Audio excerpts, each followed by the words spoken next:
Wiring LAN. LAN అంటే ఏంటి? Local area network. అంటే విత్ ఇన్ ఒక బిల్డింగ్ అనేది ఉంటే, ఇప్పుడు ఫర్ ఎగ్జాంపుల్ మన కాలేజ్ ఉంది, మన కాలేజ్లోనే బిఎస్ఎన్ఎల్ అవంతి కానీ అంటే ఇది ఓన్లీ మన కాలేజ్ వరకే ఆ వైఫై అనేది అందుతుంది, అవునా? సో మీకు ఏమంటారు? Local area network. అంటే వేరే వాళ్ళు ఇందులో ఉన్న నెట్వర్క్ అనేది యాక్సెస్ చేసుకోవడానికి అవ్వదు. ఎవరైతే ఈ కాలేజ్లో ఉంటారో వాళ్ళు మాత్రమే కదా యాక్సెస్ చేసుకోవడం. సో దాన్ని కదా లోకల్ ఏరియా నెట్వర్క్ అంటారు. సో ఈ వైరింగ్ ల్యాన్ అంటే ఏంటి? సో ఈ వైరింగ్ ల్యాన్ అనేది ఇందులోనే చాలా ల్యాన్స్ అనేవి ఉంటాయి. మనకి 1980 to 1990 ఈ మధ్యకాలంలోన చాలా ల్యాన్స్ అనేవి వచ్చాయంట. సో ఆ చాలా ల్యాన్స్ అనేవి వచ్చినా కూడా అవన్నీ కూడా డిసపియర్ అయిపోయాయి. కానీ ఇప్పటికీ కూడా ఒకే ఒక ల్యాన్ అనేది ఉంది. అదేంటంటే ఈథర్నెట్. ఓకేనా? సో ఈ ఈథర్నెట్ అనే ఒక ల్యాన్ మాత్రమే ఉంది. ఈ ఈథర్నెట్ అనే దానికి ఏంటి? ఒకదానితో ఒక డివైస్తో ఒకటి కమ్యూనికేట్ అవుతుంది అన్నమాట. ఈచ్ అదర్ కూడా కమ్యూనికేట్ అవుతుంది. అదే కదా ల్యాన్ అనేది కూడా. సో ఇదేంటిది? ఒకదానితో ఒకటి కమ్యూనికేట్ అవుతుంది. ఈ ఈథర్నెట్ అనేది ఒక ల్యాన్. ఓకేనా?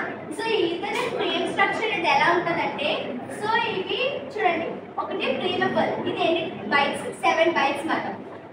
సో ఒక బైట్ ఈక్వల్ టు ఎన్ని బిట్స్? 8 బిట్స్. సో 7 బైట్స్ అంటే 7 8 56 బిట్స్ మాట. ఇంకొక దానికి ఎన్ని బిట్స్ అంటే మొత్తం 56 బిట్స్. నెక్స్ట్ వచ్చేసరికి ఇది ఎస్ఆర్టీ. సో ఈ ప్రీమబుల్. సో ఇది ఉంది కదా, ఇది ఎందుకు యూజ్ చేస్తారంటే అలర్ట్ చేయడానికి. ఫర్ ఎగ్జాంపుల్ సెంటర్ అనే వాడు ఉన్నాడు. సెంటర్ అనే వాడు డేటా అనేది పంపిస్తాడు. ఓకేనా? సో సెంటర్ అనే వాడు డేటా పంపిస్తున్నాడంటే రిసీవర్ అనేవాడు ఏం చేయాలి? రెడీగా ఉండాలి. ఎందుకు? రిసీవ్ చేసుకోవడానికి. ఆ రిసీవర్ అనేవాడు రిసీవ్ చేసుకోవడానికి రెడీగా ఉంటేనే కదా డేటా అనేది రిసీవ్ చేసుకోగలరు. సో ఇక్కడ ఏం చెప్తుందంటే అలర్ట్ చేస్తారు. ఓకేనా? సెంటర్ అనేవాడు డేటా పంపిస్తున్నాడు కాబట్టి రిసీవర్ అనేవాడు రెడీగా ఉండాలని అలర్ట్ చేస్తున్నారు. ఈ ఎస్ఎఫ్టీ అంటే ఏంటంటే స్టార్ట్ ఫ్రేమ్ డేటా. ఇది ఎన్ని బిట్స్? ఇది ఎన్ని బైట్స్? ఒక బైట్ అంటే 8 బిట్స్ అన్నాం కదా. ఈ 8 బిట్స్ అనేవి ఎలాగ మనం రిప్రజెంట్ చేస్తామంటే 10 10 10 11 అని. చూడండి మీరు ఫ్లాగ్ కి ఒక పర్టికులర్ బిట్ ఒక బైట్ అనేది ఉంది కదా. సో 8 బిట్స్ కోడ్ అనేది ఉందా ఫ్లాగ్ కి? అదే విధంగా దీనికి కూడా ఉందన్నమాట. ఓకేనా? ఎస్ఎఫ్టీ అనే దానికి కూడా ఒక పర్టికులర్ బైట్ అనేది ఉంటుంది. సో దాన్ని మనం దేంతో రిప్రజెంట్ చేస్తామంటే 10 10 10 11 ఇదే రాస్తాం. ఇదే పర్టికులర్ గా రాస్తాం కదా. సో ఇదేంటి? మనకి డేటా అనేది సెండ్ చేస్తారు. ఒకవేళ రిసీవర్ అనేవాడు ఆ డేటాని రిసీవ్ చేసుకోవట్లేదు అంటే అర్థం ఏంటి? సమ్ ఏదో ఎర్రర్ ఉంది డేటాలోన. సో ఆ డేటాలో ఎర్రర్ ఉందంటే అప్పుడు ఏం చేస్తారు? మళ్ళీ తిరిగి ఈఎఫ్టీ అంటే ఏంటంటే ఎర్రర్ ఫ్రీ డేటా. సో ఈ ఎస్ఎఫ్టీ అనేది డేటాలో ఇందులో ఏంటంటే ఎర్రర్ అనేది వస్తే ఇది మళ్ళీ కూడా ఈఎఫ్టీ అనే దాన్ని రిసీవర్ కి పంపిస్తుంది అన్నమాట. సో ఇదేంటి? Error free data. ఈఎఫ్టీ అంటే ఎర్రర్ ఫ్రీ డేటా. ఓకేనా? సో ఇది 1 బైట్. ఇది particular one. Next destination address. So destination address అంటే ఇందులో 6 బైట్స్ ఉంటాయి. ఓకేనా? సో 6 బైట్స్ ఉంటాయి. ఇదేంటి? డెస్టినేషన్ అడ్రస్ అంటే అందులోనే ఉంది. అంటే ఇందులోన ఇది ఏం రిప్రజెంట్ చేస్తుంది అంటే డెస్టినేషన్ అడ్రస్ అనే దాన్ని రిప్రజెంట్ చేస్తుంది. సోర్స్ అడ్రస్ అంటే సోర్స్. డెస్టినేషన్ అంటే రిసీవర్ యొక్క అడ్రస్.